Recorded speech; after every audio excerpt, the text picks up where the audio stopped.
Independence Day is now associated with alien invasion thanks to the Hollywood blockbuster by the same name. Recently, one of our very own viewers says he saw more than just fireworks on July 4th, and he sent us a video that has us asking, are UFOs somehow attracted to colorful aerial explosions like we are? Chatsworth, California, July 4th, 2018. John Lopez is celebrating with his family. Every year we go out in our backyard because we're able to see the fireworks. But instead of pyrotechnics, they see something far more startling.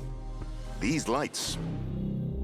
Kind of look like fireballs just floating around in the sky, and then like different ones kind of appeared out of nowhere. Look closer. The lights swoop, flicker on and off, and seem to hover for more than 30 minutes. And what makes it even stranger? This is the second 4th of July in a row that John has seen them. Mom, the UFOs are back. I swear to God. I swear. They're back. Trip. Damn. So everyone was kind of shocked to see that. It left the Lopez family wondering, what had they seen and why does it recur on the 4th? Journalist and author Alexis Brooks is one of the leading authorities on UFO encounters. We've heard many stories of UFOs showing up repeatedly to individuals, but the fact that it was at the same time and in the same place, I haven't heard too often. You wonder if the fireworks display may have actually attracted these anomalous objects to the scene. Brooks wonders why the UFOs appear specifically on the 4th. Are they attracted to the light in the sky that the fireworks portray? Do they want to hide themselves in the midst of fireworks? Professor of anthropology Michael Masters notes there's a spike in UFO sightings on the 4th and brings up a theory that they could be trying to figure out exactly what we're doing. It sort of conjures up ideas of this galactic zoo model, that we're being watched by these otherworldly beings fascinated by this strange ritual of independence where we explode these bombs in the air. But Independence Day has been around for 200 years. Why are the UFOs only showing up to watch now? One theory is that we've only recently become interesting as a species, now that we're building space stations and supercomputers. Let's see what our experts think of John's video. We did detect several consistent signatures across the video recordings, both made using similar make and model devices. So there was no evidence that we detected that these files were manipulated. So the videos are legit, but could they be picking up your typical 4th of July light show? I don't detect similarities with what I would expect to see from fireworks, because fireworks are a momentary lapse of light in the sky. They explode and then they vanish. There's just simply no evidence of that in these recordings. Astronomer and video effects designer Mark D'Antonio looks for other explanations, like planes or sky lanterns. Aircraft have to have Federal Aviation Administration mandated lighting. We don't see that here, so I'm ruling out an aircraft. The sky lantern is slow and moves on the prevailing winds in the sky. These objects are not doing that. They're moving any which way they want. And so that rules out sky lanterns. Our aviation expert, Tim McMillan, considers if the objects could be flares. If there are flares fired from an aircraft, you would see them spread out. I would say flares would be pretty unlikely. And finally, there's always the possibility of drones. Could someone be operating a drone swarm? Maybe. Drones operate off of battery power, and so if you're operating a very high-powered, high-illumination light, that's less time that your drone is going to be able to stay in the air.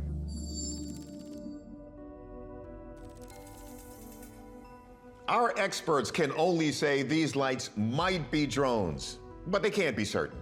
So for now, our verdict, these are genuine UFOs.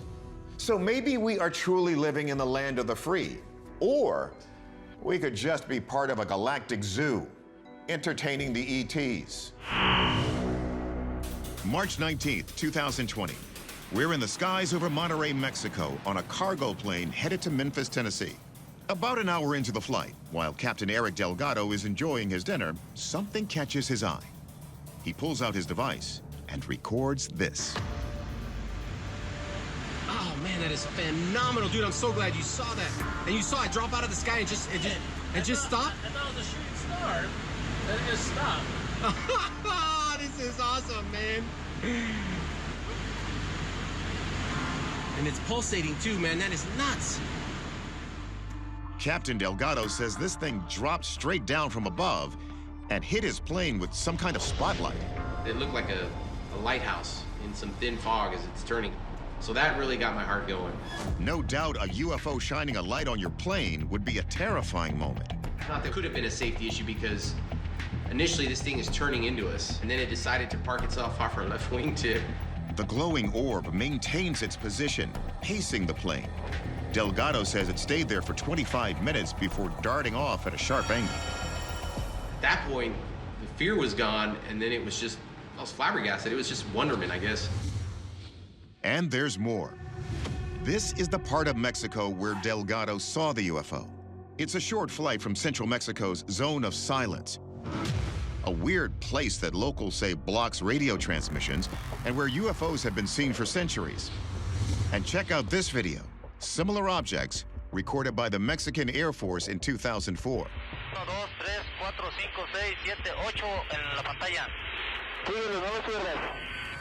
I guess now I can definitively say we are not alone. He's a pulsating orb. Look at that, dude. Look at that. So what's the story down in Mexico? We passed Captain Delgado's video on to some top aviation and video analysts, and you need to hear what they have to say.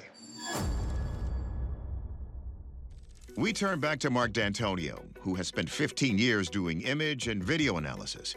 He first wanted to check if this orb could actually be the planet Venus, which is sometimes mistaken for a UFO. Number one, Venus doesn't move around in the sky like they saw it. And this object shone a light inside the cockpit of the aircraft. Planets don't have spotlights on them. So could it have been a meteor or a piece of space junk? Fun fact, there are about 130 million pieces of junk in our orbit. But look at how this meteor leaves a long tail, and only for a few seconds. That's not what this thing does. Aviation expert Tim McMillan. Meteors fly into the atmosphere, at a speed of 25,000 to more. You don't have something that's following you for 30 minutes. We can scratch that off the list. That's not going to be a good explanation. McMillan is equally convinced this was not another plane. If you'd had another plane that was flying in the vicinity, it would be operating the lights that are on either wing. So your green and red lights, anybody who's looked up in the sky has seen those blinking. And so you don't see anything else but that. Now, at 576 miles an hour, we can also rule out drones, because there is no drone that I know of that goes 576 miles an hour at 37,000 feet. And of course, other aircraft are supposed to show up on radar.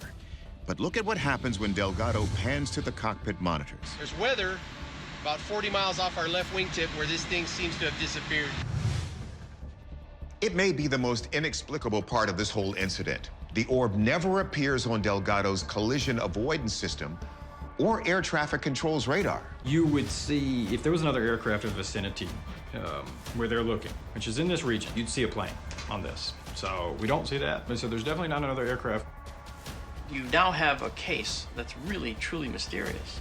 This looks like there's mystery here. That was a UFO. You can look at the footage and form your own opinions. I'm not the story. The footage is the story. So America, time for the answer. Is it proof or not? Well, it's not a planet. There are no wings, and Delgado said it followed him. Now, we didn't see any evidence of the spotlight he described, but our verdict? A UFO, which is technically any unidentified flying object. July 13th, 2020, landscape gardener Ben Landricombe is on a camping trip in Devon, England. There, in the sylvan silence, he comes upon a scene that looks anything but natural. I walked about 15 minutes into the forest. It felt really eerie, and the woods were really dense and just felt a bit of an eerie place. Then there was this big, like a crater, like a perfect circle. Uprooted trees create an oval-shaped clearing. Take a good look. There's no evidence of professional logging or landscaping, We slow down the video, and you can see the damage seems to be about 60 feet across, with blown down trees right next to ones that are perfectly upright. Did something large land here? Well, it's definitely a mystery. Who knows what it could be, but I've never had an answer back to me straight saying what it is. So I'll still believe it's a UFO landing site. Journalist Aaron McCarthy says after it was posted, Ben's video made international headlines, with many comparing it to another English phenomenon associated with possible UFO landing sites. To me, whenever I see something like this, I think of things like crop circles, because they are just really pushed down with some force. It doesn't look natural. Southern England is the site of the famous Rendlesham Forest incident of 1980. Sightings of unexplained lights in the sky that became known as Britain's Roswell. So did Ben stumble upon the footprints of a British UFO, or something we can't even guess? We turn to our experts for a closer look. Our military analyst Tim McMillan considers the possibility that a secret or experimental aircraft might have crashed here. If you're talking about any type of aircraft, falling out of the sky or crash lands, you're going to have an impact crater and you're going to see debris. So you would see a lot more going on. Definitely some physical evidence that would support any type of crash of anything. Now, some have suggested this could have been caused by a meteor. If such a strike created a crater here, it happened long enough ago for most of the displaced Earth to fill in. But these trees look like they were felled recently. They're still green. That doesn't really suggest that there was enough time for all of that meteor impact to have filled in and covered over in that kind of time. If it's not a meteor, what about meteorology? It doesn't take a terribly strong tornado to knock a tree over. Another possibility is what's known as a microburst, and that is something where a really intense downdraft forms within the thunderstorm, and it comes crashing out of the storm and then spreads out really violently, almost like you think about like a bomb went off. Tornadoes and microbursts are uncommon in England, but Hintz looked up the weather history of that area to see if either is a possibility. So when I looked at the radar, there were a series of intense thunderstorms that were causing flooding and all sorts of damage throughout this part of England.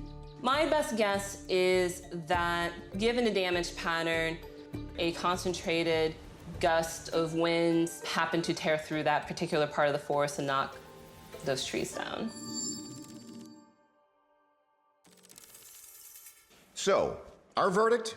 Based on Dr. Hintz's analysis, we're going to say this seemingly supernatural event can be explained by the weather. Most likely a hyper-local wind burst of 90 miles an hour or so. But Ben says that can't explain the eerie, otherworldly feeling he experienced in those woods. To him, the mystery remains unsolved. November 2020, the Red Rock Desert of southern Utah. A helicopter crew and state biologists are counting bighorn sheep when something catches their eye. They land and make this astounding discovery. A large, shiny silver object tucked into an almost inaccessible canyon. It's just wild. Look closer. From every angle, it's clear this thing does not belong here. Utah keeps its location secret, but news leaks out on social media, and it's quickly labeled the Utah Monolith. U.S. Army vet David Serber takes all the secrecy as a challenge. I'm like, okay, I'm gonna find this place, right? It was probably 11 p.m., and I drove for 6 hours straight through the night to try to get there. David works his way deep into a canyon. I don't see anyone. Just after daybreak, he rounds a corner. There she is. And it's just there. I was like, oh, God. And it was just a really cool experience to have a few minutes alone with it. There are a few things more iconic than a monolith, whether we're talking about the monolith that started 2001: A Space Odyssey or the obelisks of ancient Egypt. So when this mysterious metal monument popped up, it really sparked people's imagination. The idea being that possibly one of the ways that aliens would contact us would be to leave an information-laden monolith for us to investigate and discover. One focus on the internet was whether the monolith was constructed with alien building materials. The belief was that they are comprised of something called a metamaterial or a metametal. Metamaterials are engineered to have properties not found naturally on Earth.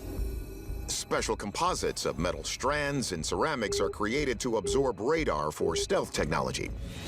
And there are reports from reputed UFO crash sites that the craft contain alloys that give them anti-gravity and cloaking characteristics. Accounts of alien metamaterials went mainstream in 2017 with a New York Times article. According to the New York Times report, Bigelow Aerospace was contracted by the government to store possible materials from alien craft. It's believed that the U.S. government is studying these alien materials to create the next generation of weapons. Could the Utah monolith be made of the same sort of alien materials? David tests it. I had a magnet with me, mainly because we were trying to figure out, what type of metal is it? Not sticking. And also, was it a solid object or was it hollow? Not solid. So what's it made of? And by whom?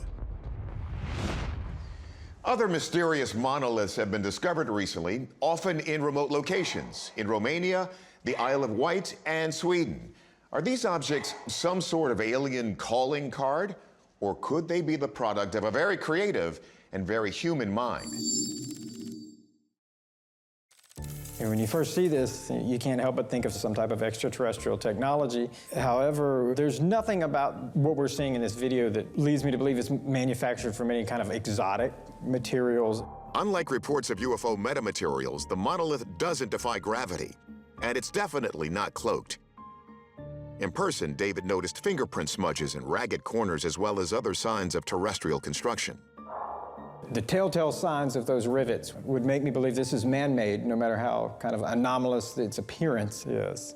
For McMillan, that's the giveaway, the signs of ordinary earthbound metalwork. If it is human-made, Kathy Strain has an idea why someone went through all the effort to put it in the middle of nowhere. I think it's a message of beauty, of artwork, maybe makes you reflect more that I wanted to come here for the wilderness. Some artists, like Donald Judd, believe that wilderness is the ultimate art gallery and use isolated locations for installation sites. But who made this and what it's made from is almost impossible to determine from a video. Ultimately, you're not going to be able to determine exactly what this object is until you get it into a lab and under in-depth analysis. But just as it appeared out of nowhere, the Utah monolith vanished, literally overnight. So until it's found and we can get it into a lab, our verdict? This is not an alien artifact. It's either a human artwork or a hoax. Either way, it's a compelling conversation piece.